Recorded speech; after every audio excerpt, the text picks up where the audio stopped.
Ladies and gentlemen, welcome back to the Wrestle YouTube channel and podcast. I'm Aaron Nix, the Egyptian Death Machine, the harbinger of professional wrestling, loads of other stuff. You don't care about that. What you do care about is the state of wrestling address. Every week, the Wrestle Plug covers all of the week's wrestling news topics with a slight sense of irony and a shitload of uncensored behavior.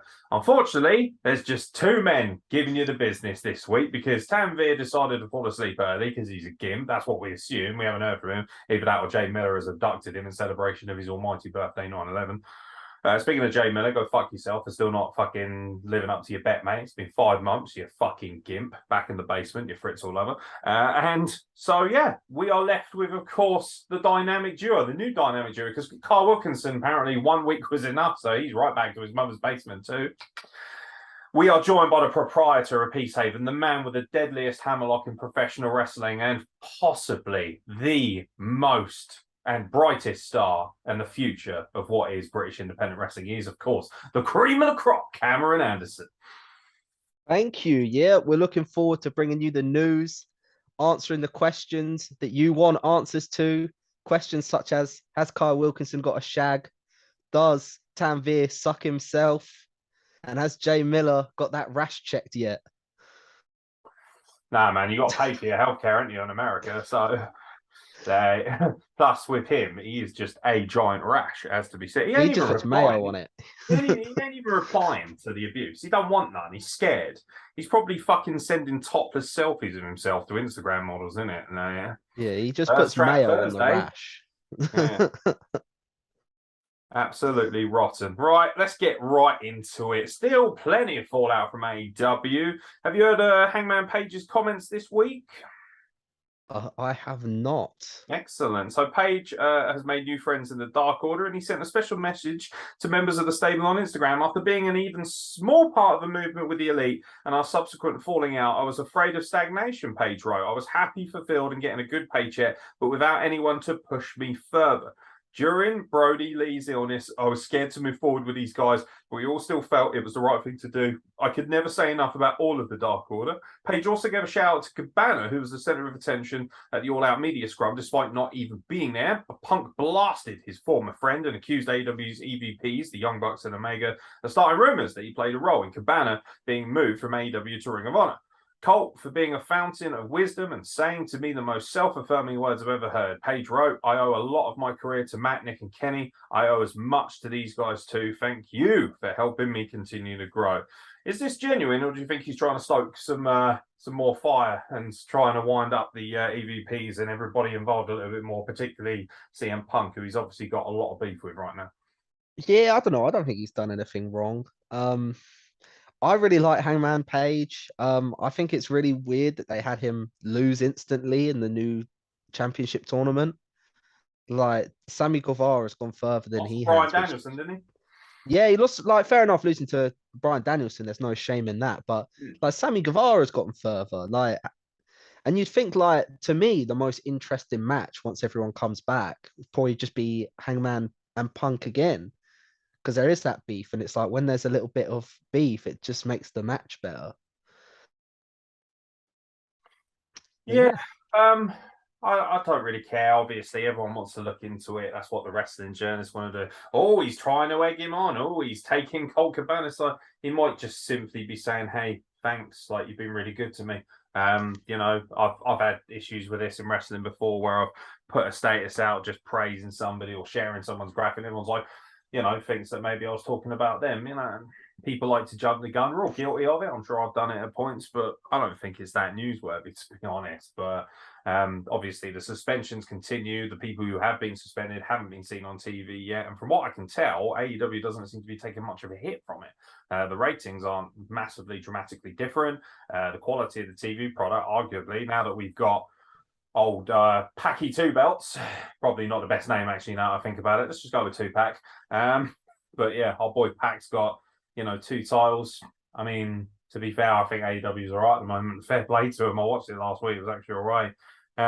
On the flip side of things, obviously NXT was the show that was running opposite AEW Dynamite for quite a while. Excuse me, I almost dropped my iPad. Did you see NXT last night? I haven't watched it, but I've seen the new logo. Yeah, so Tuesday's edition of NXT celebrated 1 year of the 2.0 brand and closed with a shocking ending as Solo Sikoa returned and captured the North American Championship from Carmelo Hayes, which is awesome, by the way. That guy is already set to be a megastar. The show did not end there. A short video narrated by Shawn Michaels then played as a montage of highlights from the brand over the past 12 months was shown. NXT has been and always will be about developing the superstars of tomorrow, but we will always reflect and acknowledge the past. NXT is constantly evolving and focused on the future. Superstars develop and move on, but our message to our passionate fans will never change. We are NXT. The final shot of the video featured the current multicolored logo. The 2.0 part of the log disappeared and the letters faded into silver letters outlined in gold over a black background. Many fans interpreted this, as a sign that the brand will be reverting back to its black and gold roots. So, do you think NXT should kind of go back to what made it famous in the first place? All right, to be fair, I actually quite like the 2.0 logo and I like the branding. You're one of the I'm sorry? You're one of the only people I know who said they like it. Everyone hated that logo, with all the colours and that. Yeah, I just like it. I think it's fine. I think it's cool, and it kind of just breaks up the monotony of like, okay, we've got red show on a Monday, and then we've got our blue show on a Friday. I think it's a cool design. I really like the branding. I like the staging and that. I think 2.0 is like the dumbest name.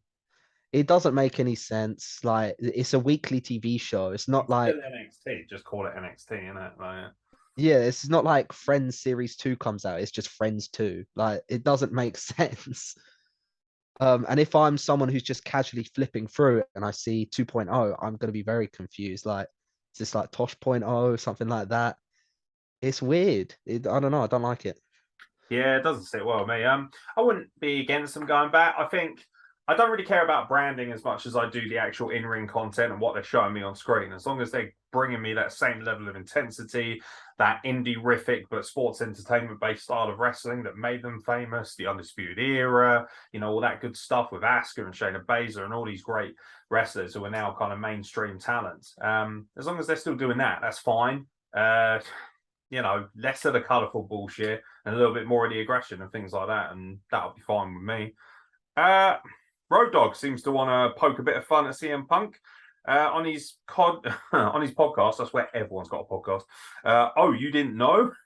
James suggested a Punk wanted clauses in his contract guaranteeing title reigns. I also heard if you don't want to be the champion, then there's no reason for you to be in this business. Well, there's only one champion. If that was the mentality of everybody in the industry, there'd be one person on the card, he said, before taking a shot at the former AEW World Champion. If you're coming into this with the CM Punk mentality of, I need to be a main event, I need to be a champion, you've got bigger fish to fry, James said, before beginning to sing Michael Jackson's Man in the Mirror. No idea. He refers to Punk as a marquee in the second verse.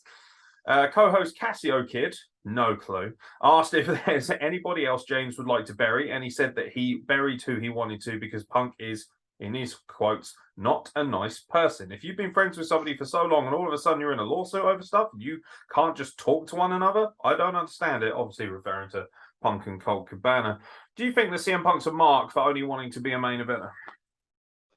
No, Weird not take. really. I think Weird obviously if you got your own goals, I think everyone should want to be a main eventer. Obviously I'm a tag team guy at the moment. I enjoy being a tag team. But yeah, I think everyone should really want to be in the main event. You want to be in the top position at all times. What I really love Road Dogg, to be honest. I think it's so funny how he's just so shameless of what he says. Like, and when he got sacked and he's just begging for a job, it's so funny. I think, yeah, he's got to be self-aware. Like, that is so jokes. I don't really like. I'm not a fan of CM Punk. Like overall, I think he's a bit overrated. Good worker, great mic worker. His attitude is what it is. Like whatever. I'd probably have more of an attitude if I was making the money he was. But I don't see how you can rip on him for wanting to put in his contract. Yeah, I'm a big deal. In any sport. Whether it be American football, our version of football, professional baseball, you name it. loads of these players will have clauses into their contract. They'll have incentives, like if they score enough goals or create enough opportunities, that they'll get, bonuses or payouts and things like that. I don't see why this is any different. If you've already established yourself as one of the best wrestlers in the world, who he is in the eyes of many, why wouldn't you want to be considered that and treated that way? The problem would be if he was put in the ring with, I don't know, Jungle Boy. And they said, right, go out there 20 minutes, make Jungle Boy look as strong as possible. You might be going over, you might not, whatever. Just make sure that you really go out there and do a great job and have a great match. And both guys look amazing. If he's not doing that, then he's a bit of a mark. If he's like, oh, yeah, well, I'm a champion, so obviously everyone needs to lose in 2 minutes like Hulk Hogan did, that's a different story. But I don't think Punk is doing that. So if Carl Wilkinson was here, he'd probably be like, ooh, fuck that CM Punky. But bottom line is, it's not that big a deal, really, if you ask me. Any other thoughts, mate? Yeah, I just think what you said about obviously having a lawsuit with your friend. Come back to the pod next week for the Nix Anderson lawsuit. Falling out, I'm cease and desisting. Cease and desist. I'm going to get a cease and desist from CM Punk at some point, or one from Carl Wilkinson about talking about his basement. So we may as well talk about it because everybody's desperate to have a little rant about it. The PWI 500 dropped today. Number 1, Roman Reigns. Obviously. Number 2 was Kazuchika Okada. Number 3 was CM Punk. 4 was Adam Page. 5, Bobby Lashley. 6, Cody Rhodes. 7, Bryan Danielson. 8, El Hijo Del. 9, Big E. And 10, Jonathan Gresham. There's quite a lot of great names in this list after the fact, but that's the top 10. You've had a look at it. We had a very brief discussion about it before we started the podcast. Any thoughts on it? Bearing in mind, I should point out, it is a semi-kayfabe list. So they base it on your work rate, how many wins and losses you have, how prominent your title reigns are, things like that. So there's a lot of things that go into it, and it's not a complete, shoot. So take it with a pinch of salt, like we say every year. Yeah, I think Roman Reigns at the top is like a no-brainer, isn't it? It's been an incredible run for him.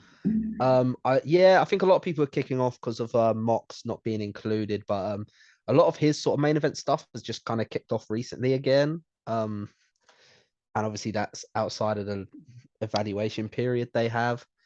You're never going to please everyone with a list like this when you just put in 500 to 1 of basically everyone's favorite wrestlers. I would have liked to see a few more names that we work with, but it's what it is, just a list. Yeah, it is. Like you say, it's just a list. There's no point expending an extreme amount of energy on it. A lot of people might raise eyebrows at the fact that Bron Breakker is one place above Will Ospreay. Interesting choice. I know Bron Breakker's had a pretty decent run, but Will Ospreay's been working like a motherfucker. You can't say that. I think Will Ospreay probably deserves to be in the top 10, in my opinion. So does Josh Alexander, not just because obviously I'm in love with him and that you own his boots, but he's the world champion of Impact. He's a legitimate world champion. He's having one of his best runs. He's having amazing matches. And then Seth Rollins interests me at 17, one place above Adam Cole. And Adam Cole shouldn't even be close to these guys. I love Adam Cole. I think he could legitimately be one of the best wrestlers in the world, but he's not booked that way. He's not treated that way. He hasn't had a very prominent year, especially since he left NXT. Loads of names around here. Mike Bailey's 30. It's pretty cool. Somebody you've had a seminar with. No Tate Mayfairs from what I can see, which is disappointing because they have added a few British wrestlers. Doug Williams is on here, which is great, but he hasn't had the biggest body of work. Kevin Owens is down at 36. That's understandable. He's had a lot of injuries. He's had kind of 2 or 3 prominent moments, but he's not had a long consistency of work. Wheeler Yuta, 43. And evented WrestleMania. Yeah, he did main event WrestleMania, but it's one of those things of if you're taking into account the length and breadth of your title runs and things like that, he hasn't really had anything, has he? Other than that, that's probably the only thing you can really go to with him. Some interesting names in here that are sort of poking around. Pax way down the list at 56 again. Can't really argue that because he's kind of on and off quite a lot. Ricky Stark seems pretty low as well. It just feels like it's a list of guys who, there's a lot of guys here. Like, for instance, 63 is Finn Balor, 64 is Ciampa, 65 is Edge. So I felt Edge might have been a little high. I'm not saying he should have been top 10, but like you say, it's a list. like you say, I'd like to see more of the people we work with or the people we know. Tate Mayfair's has had in the last year one of the most astonishing runs on the British independent scene. He's working with Anthony Ogogo at Progress, things like that. Like, if you're saying to me, I get that you can't cover everywhere and you can't see everything, but I feel like he's been prominent enough, and he's been on NXT UK, and he's been on a network, and he's done so many things in the last year, and you can't make the top 500 wrestlers. Okay. I thought that Mills would be on there, to be honest. Connor Mills, yeah, I don't know. He might be there, but I haven't had a. Yeah, that's fair enough. My apologies for Cameron Anderson's camera. It's a little bit scatty at the moment, his internet. Oops, sorry. That's all right, mate. Great O'Khan's 194. Dexter Loomis 195, lurking, just like he does in real life. And yeah, then because Michael Oku's 106. So I just thought where him and Mills, I think a lot of their sort of bigger stuff have just been kind of like connected in a way. Obviously being part of Yeah. Yeah. My apologies, Cameron Anderson literally died. I have no idea what's going on. There seems to be a massive delay on his camera. We'll try and get him back as we go. I'm looking at just the general sort of list. There's nothing that massively offends me. QT Marshall being in the list at all is amusing to me. I always look down the bottom. I always go straight down the bottom to see who's kind of floating around. One thing that I did notice, Tommy Vendetta in at 475, our boy from for the podcast that we did, obviously, a while back. We had Tommy Vendetta on the podcast. It was very cool to see him in there. G Money's in there at 476. Kind of feel like if he carries on the way he is, it'll be much higher next year. Ultimo Dragon's in there at 465. I had no idea he was still wrestling. Leighton Buzzard, who I worked with at the Coliseum's in there. So for me, I'm choosing to be a bit more positive this time around. I'm looking at it and thinking, oh, I work with that guy. Oh, I know that guy. Oh, that guy's cool. Oh, I really like that guy. Maggot from Progress and WXW. He's in there at 418, 419, excuse me. One place below Kylie Ray, which is an interesting choice. You got to feel like after they get the sort of top 50 or so, then they just start throwing names in there, because it takes too long to sit down and list all these. I do not have the time or patience to write 500 names down and work out where they need to be. I've got a general idea of who the best is, and I've got a general idea of who's shite. Man like DeRice, 410. Very cool. Very, very cool. We saw him the other day, didn't we? Yes, we did. Yeah, it was very cool. We saw him outside Classic Castle. Man like DeRice. Yeah, very man cool. was making moves on Nadia Sapphire. Don't blame him. Do not blame him at all. Good for you. Get that bounty, fam. Yeah, no, some great names in here, people that I really like, but that's pretty much it. Anything else you want to talk about with it, mate? Yeah, I think, to be honest, there's a lot of positives with a list like this, especially if you just go to the bottom. You can really see who's coming through and maybe see a couple of people you forgot about. So I don't know. I don't think it's worth getting upset over a list and like placements and that. I'm just like, take it in for what it is. Maybe have a look at a few wrestlers maybe you hadn't seen matches of before.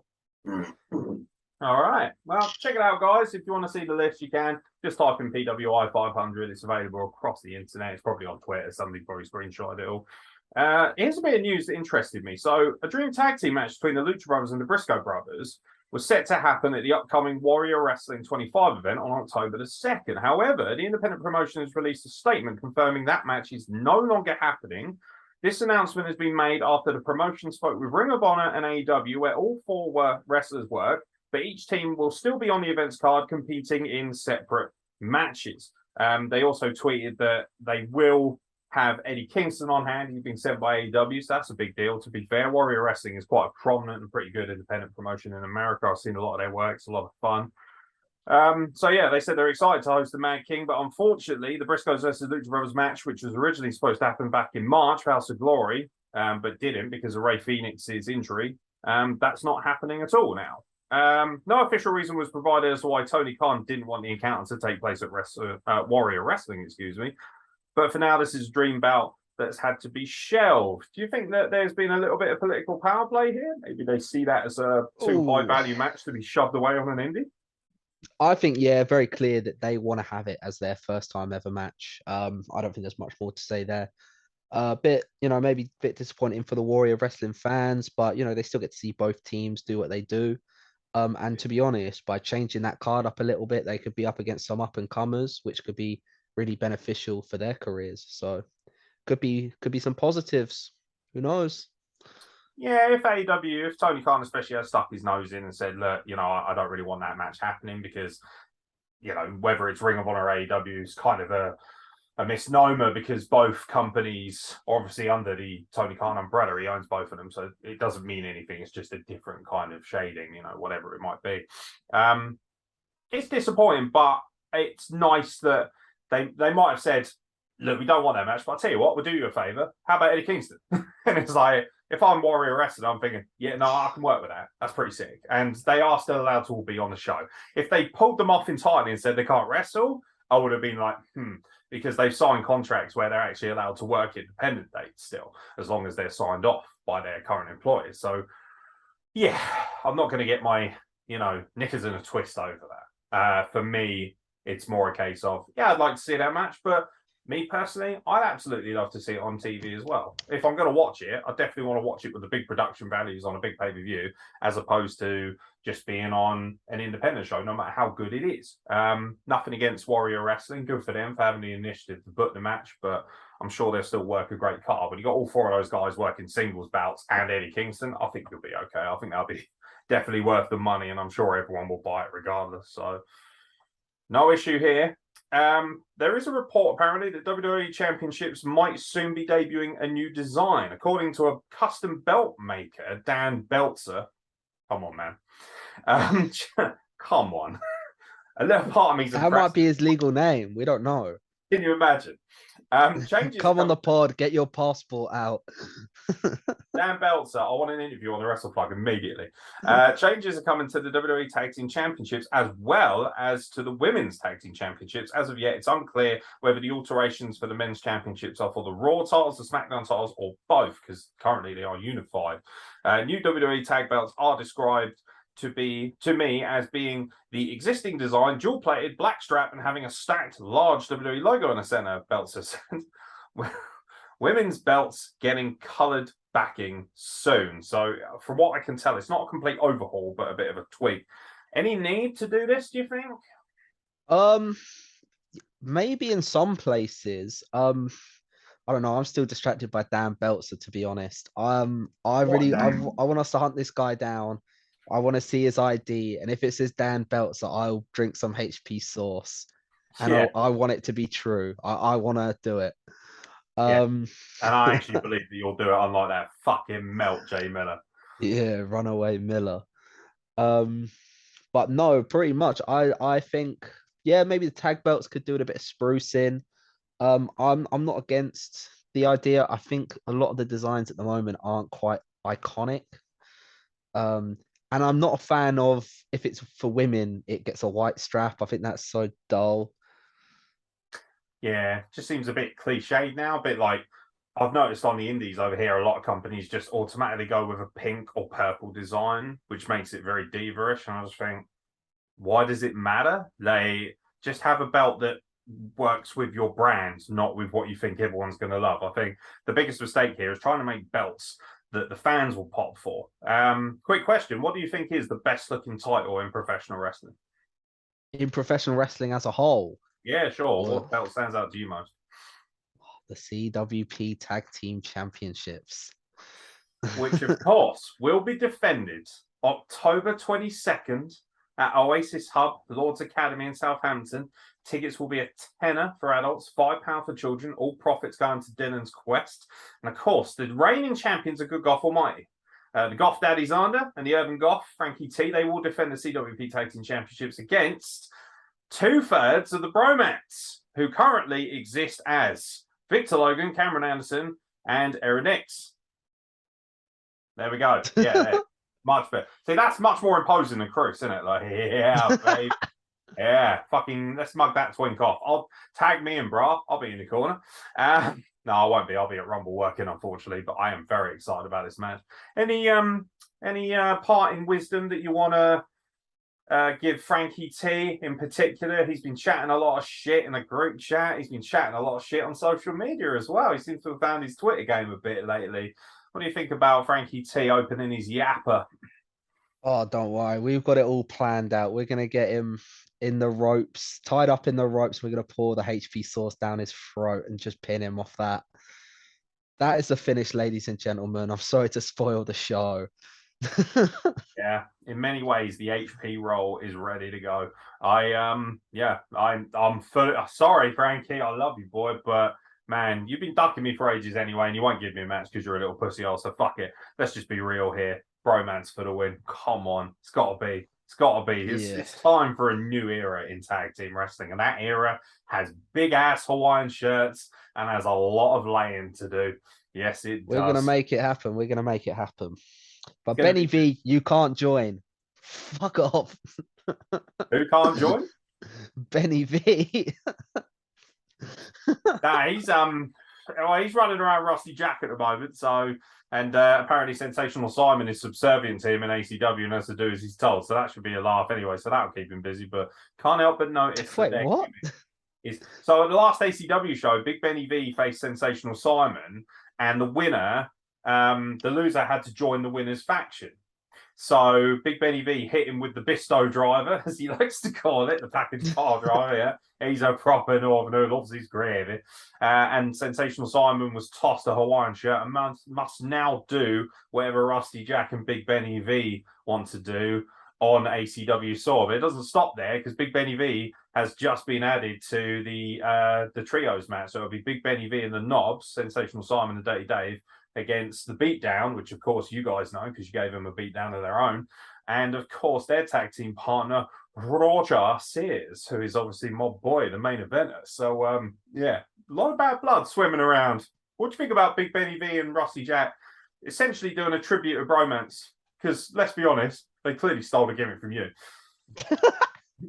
Yeah, I'm glad you said that. You know, it needed to be said. I just think, you know, people see the Hawaiian shirts on the poster and they go in, they pay money, get the ACW sellout, expecting to see Bromance. And then they just got this weird little act going on. I think Rusty Jack is crew, so they don't see the difference. But, you know, it's weird. I'm happy to hear that Simon has been enslaved. If there's one positive out of all of this.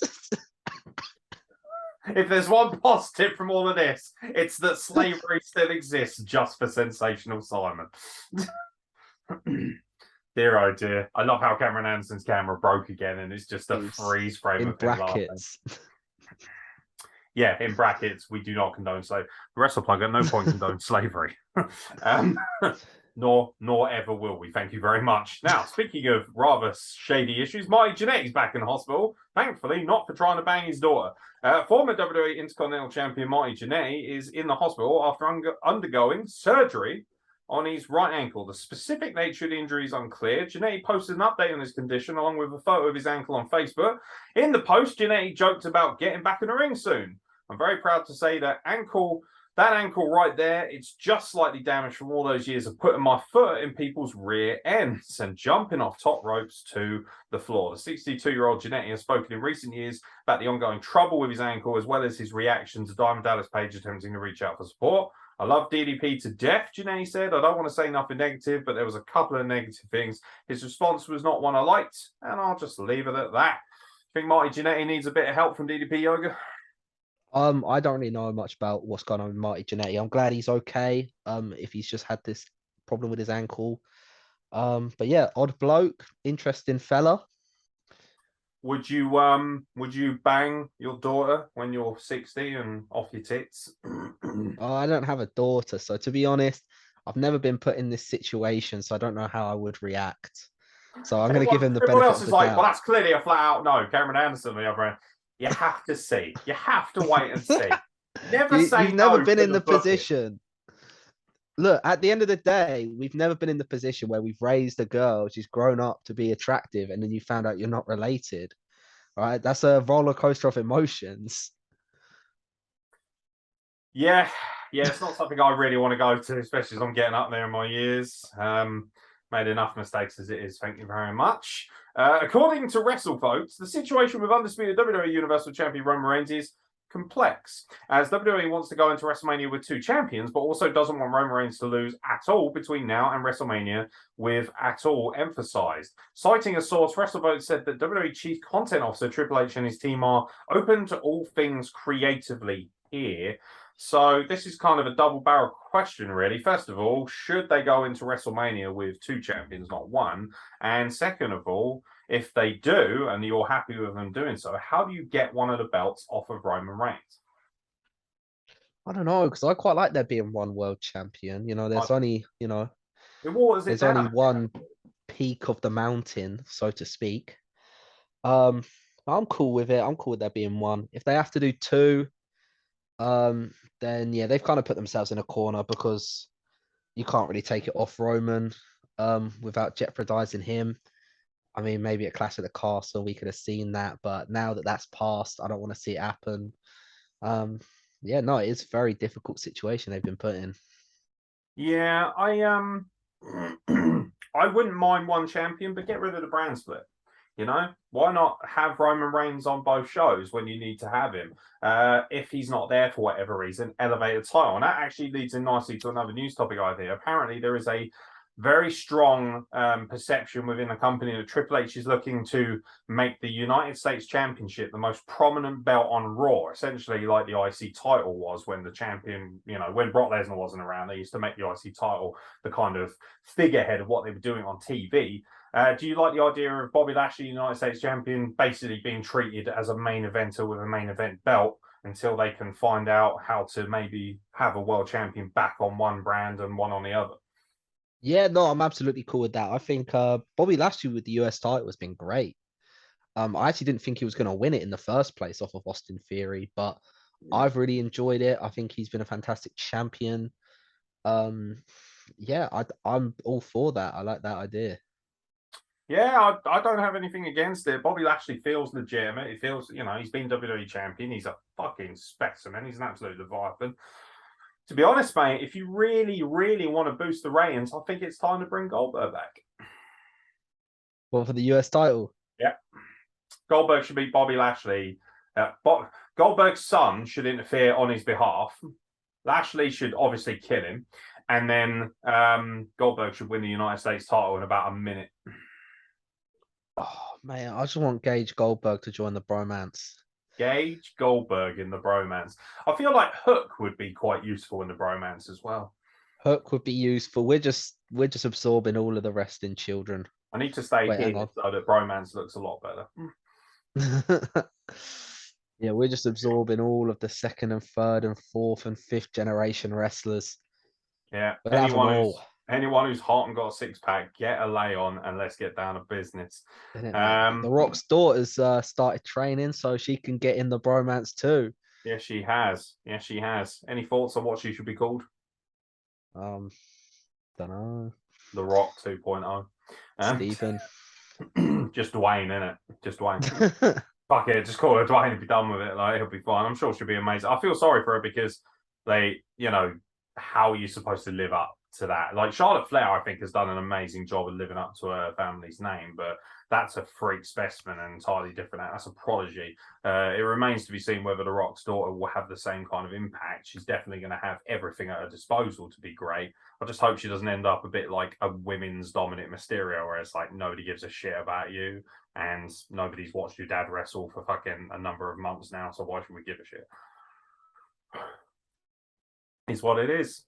More news on the Young Bucks reportedly reaching out to WWE. Have you heard about this? Yeah, I did actually. I've seen the headline. I've not really read too much into it. Yeah, so despite the fact that it was recently reported that the Young Bucks have sent out feelers to WWE to gauge their interest, to gauge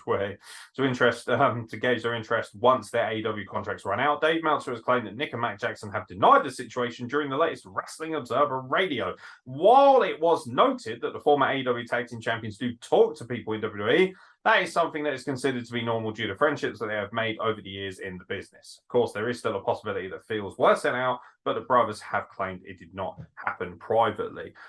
Quite simple, really. Do you think the Young Bucks have a place in WWE if they want it? I don't know. I think Usos Young Bucks would be pretty exciting match. I know you're not the biggest fan of the Young Bucks, and nor am I, to be completely honest, but I'd definitely be in the Usos corner watching that one, and I think it would be really exciting. Like there could be some really tense near falls there. It's a thing where, from a business standpoint, it makes sense. Like personally, I don't care. But from a business standpoint, they've built up enough cachet and they've got enough of a following that they could do some damage or create some sort of stir in the company if they were booked the right way, as long as they could keep their fucking egos in check. I think the problem with Young Bucks is I don't believe they can work in a system like WWE where even though they're obviously being given better creative and better opportunities now that Big Vinnie Mac has kind of, just left the building, I still feel like the Young Bucks would have a problem adhering to orders and shutting up and doing as they're told when needed. And that would be the issue. And ultimately, whether you like it or not, they are in a job and they're paid very well to take direction. It's not like they're paid $10 an hour. It's not like they work at Walmart or, God forbid, Dollar General where they get sucked off underneath the counter. This is a very well-paid wrestling business, the biggest business in the world. So if they come into WWE, yeah, sure, negotiate all the money you can get a great payday, but you know what? Do what's good for business, not what's good for you. So, no idea. I don't personally think they'll end up there. If they do, it'll be like a brief run. But the older they get and the longer their stuff goes on, the less alluring it becomes. So now would probably be the best time to pull the trigger if they were going to do it, because I feel like from this point going forward, especially with all the nonsense that's broken out with the backstage fighting and that, it feels like their cachet is going to just keep dropping in terms of their value at WWE at least. Yeah, I think it's really at a peak right now, isn't it? And yeah, I think their contracts are up in 2024. Obviously, don't quote me on that. I don't know for sure, but yeah, I think it'd be really interesting if it were to happen. Yeah, which I don't know. I think it'd be quite jokes. I don't know. I think it would be very interesting to see something like that happen. Tanvir is not here, and that's a shame because the man who puts wood in Bollywood would probably have a right hard on over this one. Great-O-Khan was quoted recently in an interview with Wrestle In, not the Downs Inn or whatever it is that we know about, the one that's local to you. The former IWGP Tag Team Champion admitted that he didn't feel the AEW roster was quite up to the standards of New Japan. He felt that he said, in quotes, "We felt that AEW is full of indie wrestlers." Great-O-Khan told the site, "There are plenty of formidable wrestlers there, but they are unrefined and ill-educated." A shame. What do you think about that statement? Do you think that's fair to say? I think that's fair to say. If you think about it from the perspective that, like on Dark Elevation, there is a lot of indie talent. There is a lot of unsigned people going through that system. So I think, yeah, if Great-O-Khan sees that, he's probably gonna feel like, these people definitely need to take some sandpaper to it and neaten things up a little bit. I'm just saying that obviously I'm not, the perfect wrestler just yet. I'm still working on all my stuff, trying to get better and better every time. But I'm working, I'm training in a school that is got ties to the New Japan system. So hopefully, the school that I go to is sort of like their sort of level, I believe. So that should be, great for me as time goes on. Yeah, I don't have a massive issue with him saying it. It's the way he sort of, when he said ill-refined and uneducated, I can see how that might rub some people up the wrong way. It'd be interesting to see what the reaction is to that. Haven't seen any reaction to it yet, but that's where you'll know if there's something more afoot.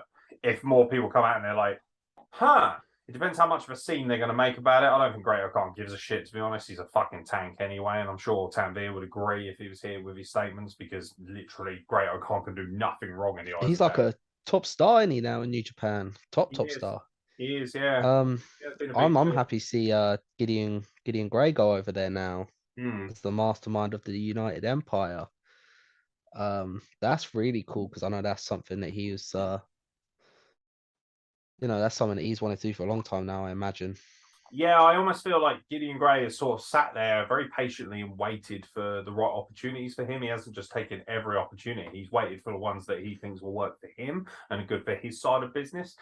That's just me spitballing, obviously, but it is great to see him on TV. Speaking of seeing wrestling on TV, are you a fan of Cobra Kai? Oh, big fan of Cobra Kai. I actually watched the latest series this week. So, you watched it at all?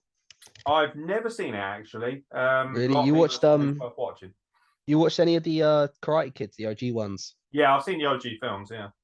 Yeah, all three of them. Yeah. Oh, mate, to be fair, I actually like all three. People saying Karate Kid Part 3 is bad, and I rate it. I think it's good. All right. It's all right. Sequels always going to have a hard time living up to the bill. I will say one thing: out of all the third films that are most overrated, probably the Matrix films. But I think the third one's very. I Mate, think, to be fair, I great think the fight Matrix scene. sequels are overhated, in my opinion.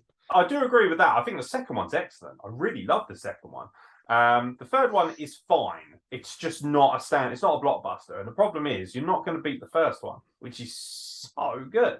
Like, there's such a massive disparity between the first one and the other two. But the one thing I do like about the third one is the action sequences are some of the best. Like, especially the robot fights, with the Sentinels. I think that's fucking sick. Like, that's really well done. The problem, I think, is that a lot of it was based outside of the Matrix, wasn't it, in Zion and whatever. So I haven't seen the fourth film, so I Yeah, don't know how they've cleaned it I all th- up. I think, to be honest, like at the end of the second Matrix film, the space squid fit, not their robots, aren't they? The robots, the machines come towards him, and he stops them with his hand. I thought that was gonna be like they think they're released, but they're actually just in the backup Matrix, So the and that Zion there's is gonna like a be second Matrix. yeah, it's like well, they think they're free, so they're gonna stop trying to escape. But unfortunately, that wasn't it. But that would have been really cool. I think that would have been a great twist. I haven't seen the fourth one, so I don't know if it goes into that at all. But yeah, I Um, think that would have been better than what they. well, according to Five for Slate, NWA's Luke Hawks is appearing in the newest season of the popular streaming series Cobra Kai. What's his name? Luke Hawks. Oh, I don't know what he. Hold on, let me see if I can find out what he looks like. Because if he's in the latest series, Series 5, because there has been a couple like background fighters who I've been like, surely I've seen this man. Like this guy looks so familiar to me. This isn't the first time Cobra Kai, has crossed over with wrestling, though. Earlier this year, the previously mentioned Martin Cove made a special appearance on AEW. There, he served as the sensei for then AEW Women's World Champion at the time, Dr. Britt Baker, DMD. That was sick. That was so sick. Warning to Ring of Honor Women's Champion Mercedes Martinez, which I'm sure went down like a sack of shit. Mate, what a fucking G. Nah, Martin Cove is the fucking man. Do you want me are you gonna watch Cobra Kai Series 5? I mean, maybe. I need to watch season 1 before I watch anything else. Oh fuck it. I'm not gonna spoil anything, but yeah, he is literally like probably one of the best characters in the whole show. Does Goldberg turn up I don't again?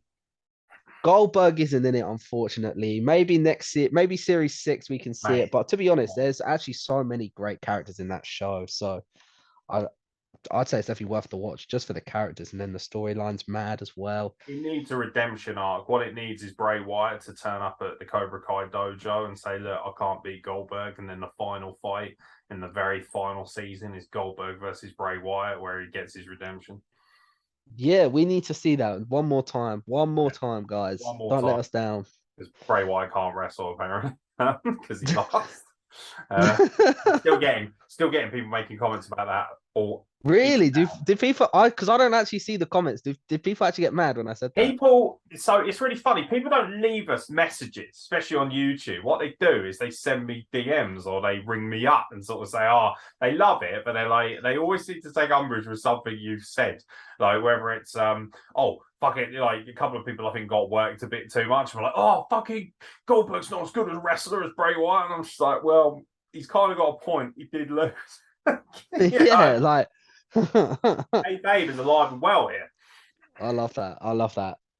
You got to work. Oh, hook, line, and sinker. Speaking of work in the marks, Chris Jericho took another shot at Triple H over the WWE Chief Content Officer's comments from last week when he said AEW's ratings triumph over NXT was a case of AEW beating our developmental system. In an interview with Inside the Ropes, Jericho accused Triple H of changing the narrative, careful now, and changing the history of NXT's role within WWE. It makes me laugh because when it started, it was not a developmental. It was a third brand, Jericho said. Of course, we beat the developmental, whatever you want to call it. Who gives a shit? It was such old news, you know? The show sucks and NXT sucks. It's not a good show and they know it. Jericho suggested that Triple H made his comments out of spite. He's angry that we beat him, and he is probably angry that we exist. But we don't care about WWE. Not the case on your promos, though, is it, buddy? We care about our show. We care about putting on the best stories we can put on. We care about building our fan base and building our ratings, and we will continue to exist. Blah, blah, blah, blah, blah. A lot of hyperbole. Do you think Jericho's got any kind of point to his claims, like NXT sucking? And also, do you think that Triple H is angry that AEW Dynamite had ever so slightly better ratings than NXT? Right, I can see what Jericho's trying to say, but he did lose to Triple H at WrestleMania, so he's shit and he doesn't matter. His opinion don't matter. Mate, one major title defense as undisputed champion and you lose. And then, yeah, also you had Stephanie as your manager and you balls that up too, mate. So you suck, mate. Just get over it. You lost. Just deal with it, innit? Yeah. And I look forward to I hope you get DM'd about this one. But yeah, Jericho sucks. He did lose. Yeah, Chris Jericho can't wrestle, mate. So that ends the news. Yeah, fuck that Jericho guy. If you can't beat Triple H in the main event of WrestleMania, you ain't worth shit. He did beat Stone Cold and The Rock on the same night, but they probably just had the flu or something. Like they just weren't with it. So I have a list of WWE Hall of Famers that never won the company's world championship. And I want you to tell me whether you think they should have been a world champion or it's okay that they didn't. Do you understand? Right, I'm ready. Cool. Yeah, I get the concept. Sorry, I was just waiting. We start with Sean Waltman, better known as the 1-2-3 Kid. I think that's okay that he didn't win it. Yeah, I think that's okay he didn't win. Yeah, I don't have a problem with that. He was great, actually. In his prime, he was really good. And the 1-2-3 Kid stuff was great, especially when he was wrestling guys like Owen Hart. They were always having the best wrestling matches, but I never would have... I know people will say, oh, Rey Mysterio won the title and he's tiny. Yeah, I feel like that's a bit different, though, to an X-Pac. X-Pac always felt like he was kind of like an extra guy. He had great runs, and to be fair, he won a number of titles, including the European title, the tag team titles. Like, he did a lot. And I know that a lot of people consider him as Mr. Go Away Heat, but I think he's had a great career. I think he's probably... Yeah, I don't really get that, to be honest. Like, why is he Mr. Go Away Heat? I like him. I think during the sort of latter days, particularly in 2000, 2001, as they were getting to the back end of the Attitude Era, fans just kind of took it out on him because he was a bit of a greasy rat, A bit like they take it out on Grayson Waller because they kind of were. Like, he was one of the few guys who was legitimately a good heel that you could actually boo. So, and people say, oh, we weren't booing him because he was a good heel. We were booing him because he was shit. I was like, yeah, but if he was really shit and you didn't care about him, you wouldn't make any noise at all. You just ignore him. Yeah, also, he did beat Razor Ramon, so... Yes, he did, which means that Razor Ramon also can't wrestle. If you lose one time, it's over. It's over. It's been a good run, but we are done. The $1 Million Man, Ted DiBiase. That should have happened. That should count. Like, come on, bro. It does seem a bit strange, especially as he was the guy who could buy anything, and it felt like a bit of a cop-out that he had his own belt. He did have world title opportunities, but he never won the big one. He bought it off of Andre the Giant, but obviously that didn't count. Well, it should count, but it didn't count, which is really disappointing considering, like, Vince is a champ. It's like, come on, brother, like, just let $1 Million Man be a champ, technically. Like, it's literally just one stat. It doesn't matter that much. Jake the Snake Roberts. He should have been a world champ. He was so never good. Any champion. He never won a single belt in WWE. Yeah, that's ridiculous, isn't it? To think about, like, we get so annoyed when, like, Kevin Owens hasn't won a belt in like 5 years and people kick off about it. But you think about the run he's had; it's been memorable the whole time. So maybe it doesn't matter too much. Yeah, that's very true.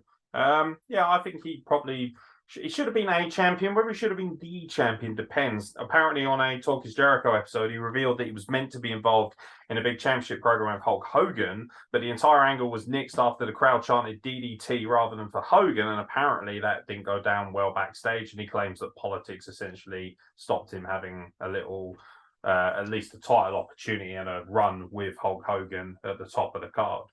Yeah, that's just a tale as old as time, innit? Hulk Hogan's a dickhead. Get out of here. Just politics in wrestling, just in general. Now, this man did win the WCW and TNA heavyweight championships, but not a WWE heavyweight title, although he did win pretty much everything else in WWE. Jeff Jarrett. I like Jeff Jarrett. I do. really do.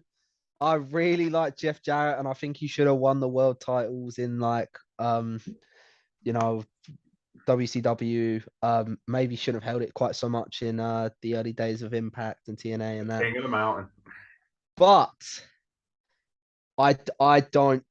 when I think about Jeff Jarrett in WWE, I don't get the image of a champion. Like I get Intercontinental Champion vibes. Yeah, and when I heard that he kind of basically strong arm Vince for 250 grand to job to China because he didn't want to lose to a woman. It's like, come on, mate, it's China. Like, it's a bit different, isn't it? Like, mega star at the time. Mate, just wait till I'm booked against Lunatrix, and that's going to seem like chump change. Lunatrix? More like Poonatrix. Yeah. 5 mil minimum. If you beat her, that means she can't wrestle either. That's true. Ron Simmons. I don't know, because like you think about him in WWE, it's a lot different from him when he was world champion WCW, in my mind at least, just like thinking about it. And I think him winning the belt from Vader is like such a great win, such a perfect finish and that. So I don't know. I don't really think he needs it to be considered a great. I think he already just is a great in my mind.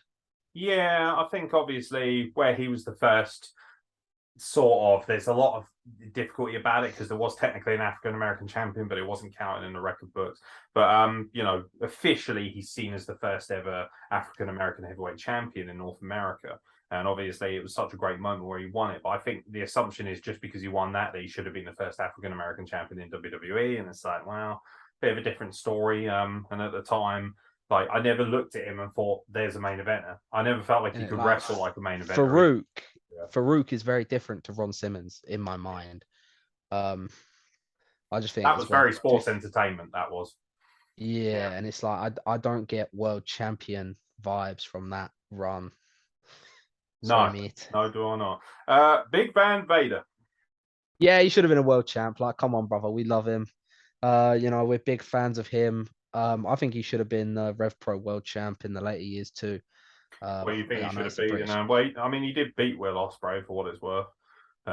He should have been British heavyweight champion. And he should have retired as champ. I love Vader. I think Vader should have won. I feel like he probably would have if it hadn't been for Shawn Michaels, if we're, led to believe that everything that's come out about that is true, and I don't see why it shouldn't be. But Vader had all the tools, He was a monster. He looked different to anybody else. I didn't think his promo skills were that bad either. I thought his promo skills were pretty decent too. I think thing is with Vader is like, obviously it sucks that Shawn Michaels got in the way, and obviously I'm a Shawn Michaels fan because I'm a pussy.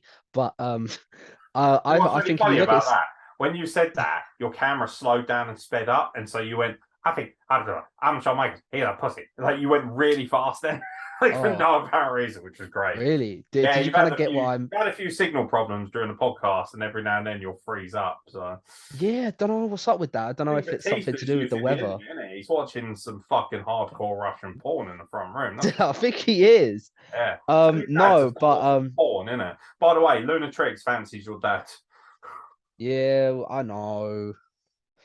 But she also shoved her fingers in Aeron Cruz's mouth. That is true. That happened. Pick a fucking age range and stick with it, hun. Yeah, speaking out, Aeron Cruz. Lord Almighty. Someone probably... no, we're gonna get in trouble for that one.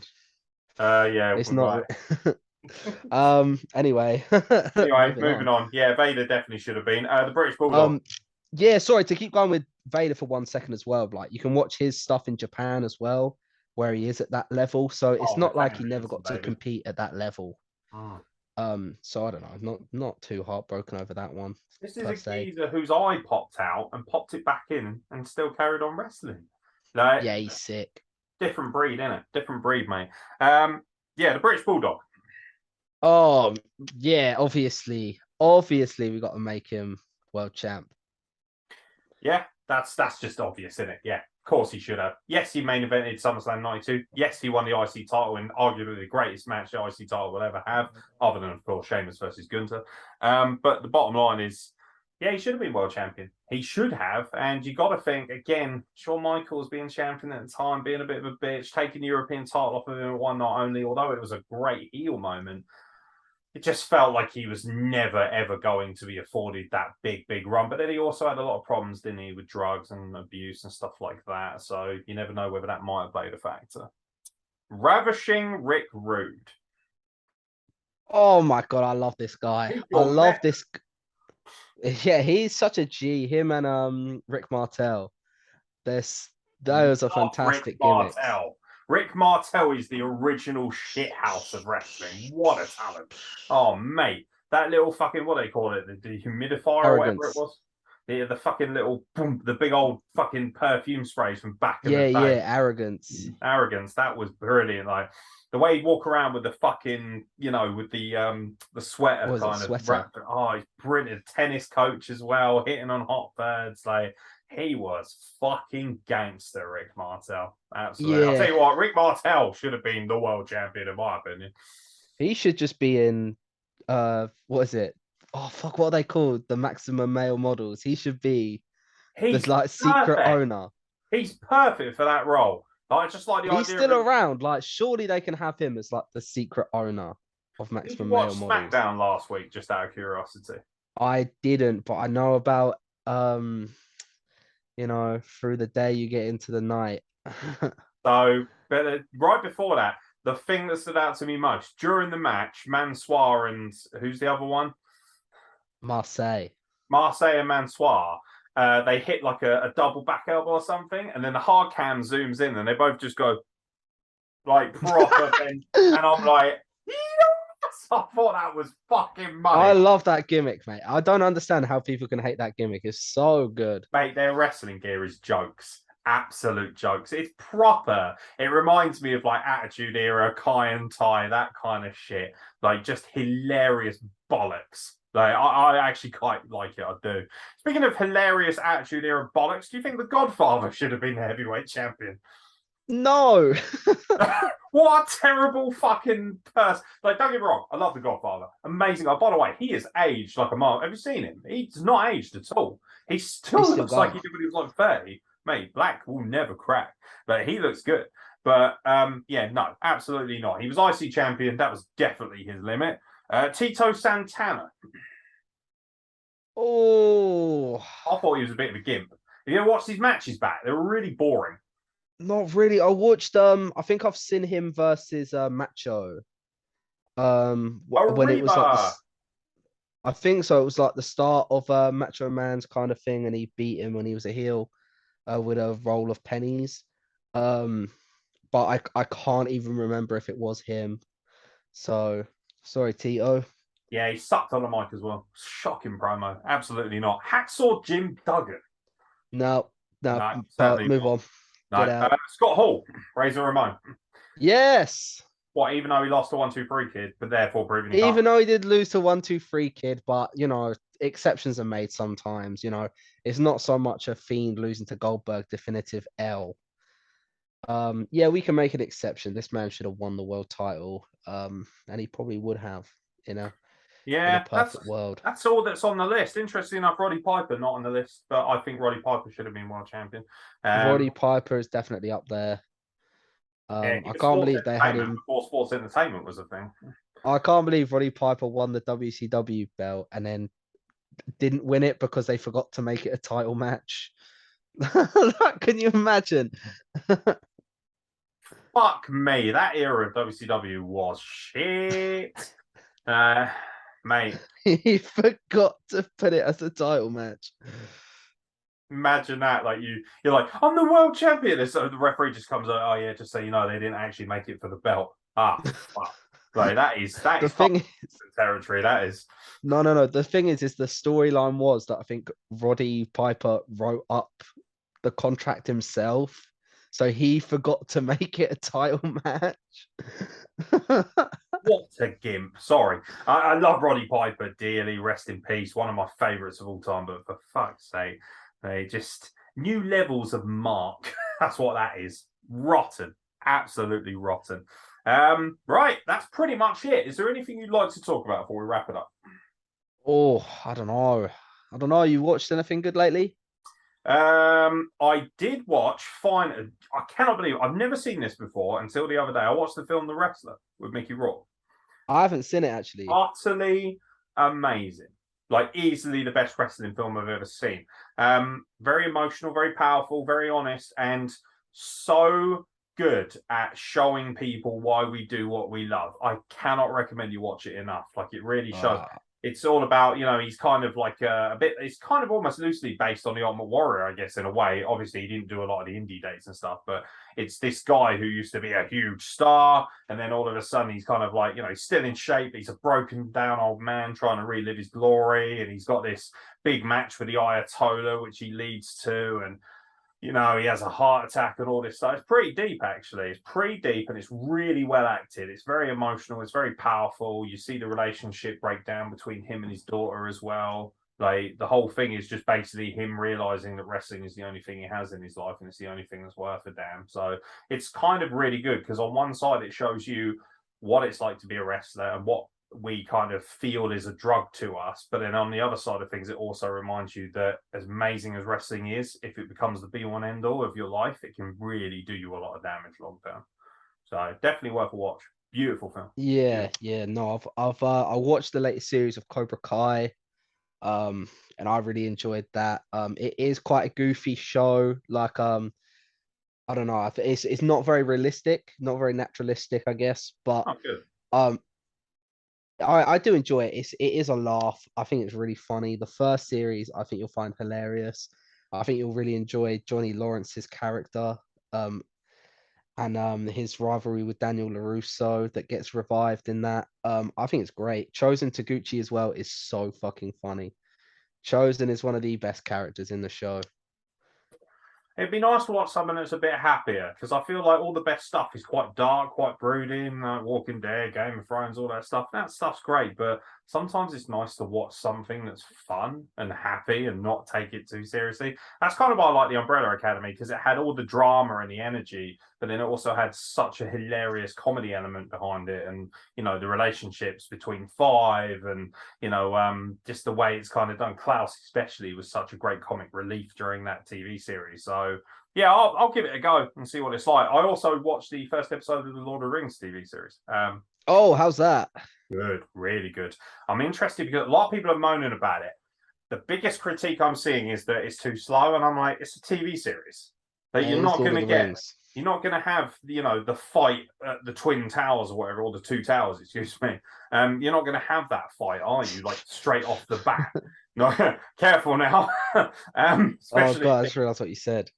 WrestleBug does not condone any terrorist attacks. The bottom line is, yeah, no, I think it's really good. The main character, Galadriel, from what I've seen, or I assume will be the main character, is awesome. Like she's really fucking cool. This like elven sort of warrior who just doesn't want to kind of really buy into the traditions of the elven army and still believes in the presence of the orc and and I think it hits a really nice vibe. The other thing that people are critiquing it for is being too shiny. It's 2022. Of course, the CGI is going to be ball-bustingly good. Like, they're not going to be like, yeah, let's film it like Peter Jackson did when he was wanking in his basement. No, mate. Like, That holds up, to be fair. it does actually. Yeah. Um, Still looks yeah, amazing. no, those films hold up so well. But yeah, I think obviously like they poured buckets and buckets and buckets of money into this thing. I know people are kicking off, but they just kind of do that when something's new. I think the only time like something new's come out and it's been properly like shit on is like the Star Wars trilogy, and I feel like that was really deserved because they were so bad. But I do want to give this one a go. I was going to start it the other day. I've only watched the Lord of the Rings trilogy once, so I don't really remember it too much. But I was going to give it a go, but my Amazon account just logged out and I forgot the password, so I'll watch someone else instead. But I will give that a go, definitely. Yeah, no, Um, definitely worth a watch. I started watching Ash versus the Evil Dead. Interesting. I think you'll find that joke. I So like the films. Yeah. Have you seen because I've seen Evil Dead 2, and I literally think it's one of the funniest films I've seen. I think it's great. Um, Pre-rape. I haven't seen Army of Darkness just yet, or the first one, but Army I of thought even Darkness is fucking hilariously stupid. It's just fucking weird. It's really out there, but it is actually quite a good film. I've seen all three of the originals. Yeah, I'll never get over the tree rape scene. I'm like, what the fuck? What you got to be yeah, that's smoking? heavy. It's that thing that somebody sat down in a writer's meeting, sat there, right, you've got to write this perfect kind of horror film with a slight camp comedic edge. It's like, do you know what gets a laugh? Women being raped by trees. What? Yeah, No. I think Fuck. Sam Raimi did come out and just say like he regretted making that years later, and that's why it's not really included in the when they did the Evil Dead The 2, the remake. recap at the start. Oh, okay, yeah. Have you seen the remake, the proper scary one? No, I think they redo the tree rape scene again, don't they? Yeah, I'm not sure if it's quite so graphic as in the original, but I know there is kind of that going on where like she gets grabbed by the trees. But yeah, the Evil Dead remake just looks terrifying. I don't think I got the guts to watch that one, to be I'm honest. not good with horror films. I'm a right pussy hole with horror films. The only horror films I can watch, like I really liked Us. I really liked I like the Alien and Predator films. They're okay. I can kind of handle it. That's like the right level of horror for me. Something that's a little bit I like more. slashers. Yeah, I'm not big on slashes. Like I can watch them, but they just after a while, I'm just like, okay, cool. What else? Like the Texas Chainsaw Massacre. It's just the same shit over and over. A bunch of fucking inbred hillbillies murdering people. Like but give me something different, give me something edgy, something unique. That's why I liked Us, because I've never seen a film like that. It was really like terrifying, but also quite cool to watch. A bit like Signs. I really like Signs. A lot of people Have you didn't like watched it. Nope yet? No, I haven't seen that. That's pretty incredible. Like that, I think it's still in cinemas now, so I'd say just yeah, get to the nearest cinema and watch that because it needs to be seen on a big screen to be appreciated, I think. Still need to see Bullet Train, mate. That's what's on top of my list to watch. Like, Bullet Train was fucking mad. Like that film is so good. But yeah, I'd say definitely give Cobra Kai a go. Ash versus Evil Dead is really funny as well. I feel like you'll find that really funny. Um, happy days. yeah, good times. Well, I will leave us with a rather amusing story from the late great Eddie Guerrero. So, if you want to check it out on WrestlingInc.com right now, they have a list of the greatest pranks ever made in wrestling. This one stood out to me. Jerry Sags and Brian Knobbs, the Nasty Boys, spent their time in wrestling working exclusively as a tandem over 3 different decades. However, their antics outside the ring have long since overshadowed their accomplishments inside the ring. Whereabouts is it? There we are. The duo became infamous for their pranks designed to bully younger, more naive wrestlers. A common Nasty Boys prank would see them H-bomb, short for halcyon bomb, a fellow wrestler's drink at the bar, proceeding to demean them by cutting their hair, shaving their eyebrows, or anything else they could think to do. Halcyon is a controlled substance frequently prescribed by doctors as a powerful sleep aid to help combat insomnia. Wrestlers commonly used the halcyon alcohol cocktail as a prank tool throughout the 80s and 90s, so the Nasty Boys' use of the drug on Guerrero was hardly groundbreaking. Eddie Guerrero detailed in his book Cheating Death, Stealing Life one instance of the Nasty Boys breaking out the H-bomb to sedate him during a tour of New Japan Pro Wrestling. He woke up at the end of his flight with his eyebrows completely sheared off, his mustache shaved to resemble Hitler, and his trademark bangs chopped off. Footage can still be seen of Guerrero wrestling with the unique look. When Latino Heat found out Sags and Knobs were the culprits, he sought retribution, buying a baseball bat with the intent of breaking their knees. Fucking hell. However, his friend Victor Marr, better known as Black Cat, talked him out of it. Instead, Guerrero and Cat took revenge on the Nasty Boys during a sponsored night out in Japan. As Sags and Knobs had begun to fill up on booze, Guerrero and Cat started collecting table scraps of shellfish, crab, and other discarded items off the wrestlers' plates. From there, they converted the scraps into a special sauce fit for a Nasty Boy before offering the sauce to Sags and Knobs. They started slurping it up while me and Cat were trying not to piss our pants laughing. That was so satisfying. Feeding those fucking assholes a bowl of shit, and they didn't even have a clue. So even now, Eddie Guerrero is still able to fucking lie, cheat, and steal his way into our hearts. Beautiful. By the way, fuck the Nasty Boys. They sound like a right pair of bellends. Who puts spiking at somebody's drink, mate? That's not cool. It wasn't cool back then. It sure as hell ain't cool now. Yeah, that's a bit far, innit? Bit far for that one. It is. It is. Not a fan. Cameron Anderson, thank you very much for joining us for the State Wrestling Address. Thank you for having me on. My pleasure. Do you have any wrestling dates coming up you want to share with the audience? Oh, I'm wrestling in Chichester on Saturday. Who I'm wrestling and in what kind of match, I have no idea. But we will see. Is that going to be for Premier Promotions? Yes, it is. Well, to be honest, I don't know because I've seen the branding for this one. It is a bit weird. I know it is with Premier Promotions, but I think it's conjoined with something else. Okay. I think it's like some sort of sponsored event. People It's can it's buy a bit of tickets, a right? strange. I'm sorry. People can buy tickets to see it though. Yeah. They can get Cool. tickets to see that one. And Yeah. yeah, that's going to be really cool. I think so. Check it out. I'm That'll be in looking forward to that. Chichester. Do they sell tickets online, or are they still kind of old school in the sense of bar on the door? No, they do sell tickets online, I believe. I think I'll probably find a link. Yeah, check out Premier Promotions. If you search for that on Facebook, you should be able to find a link, buy tickets, and hopefully go and see Cameron Anderson wrestling in Chichester. That'd be pretty cool. And if you don't see him there, you can definitely see him October the 22nd when he whips Frankie T from pillar to post and captures the CWP Tag Team Championship, probably single-handedly if he picks Cruz. So it might be better to pick Victor Logan for that Yeah, I'm match. definitely in that match. Obviously. We will see. I wonder who we're gonna go for. You're the workhorse, mate. You work every match. Freebirds rule is in effect. So it could be Cruz, Because I'm the could be Victor Logan. Presidente. It's because I'm El Presidente. I'm the king of bromance. All right. No. There you go. Chloe getting his DMs. CEO. Should be a good one. Ladies and gentlemen, thank you very much for watching the State Wrestling Dress. I've been Aeron Nix. He's been Cameron Anderson. We're going to catch you very soon for more content from the Wrestle Plug. Oh, yeah, fucker. Lovely stuff.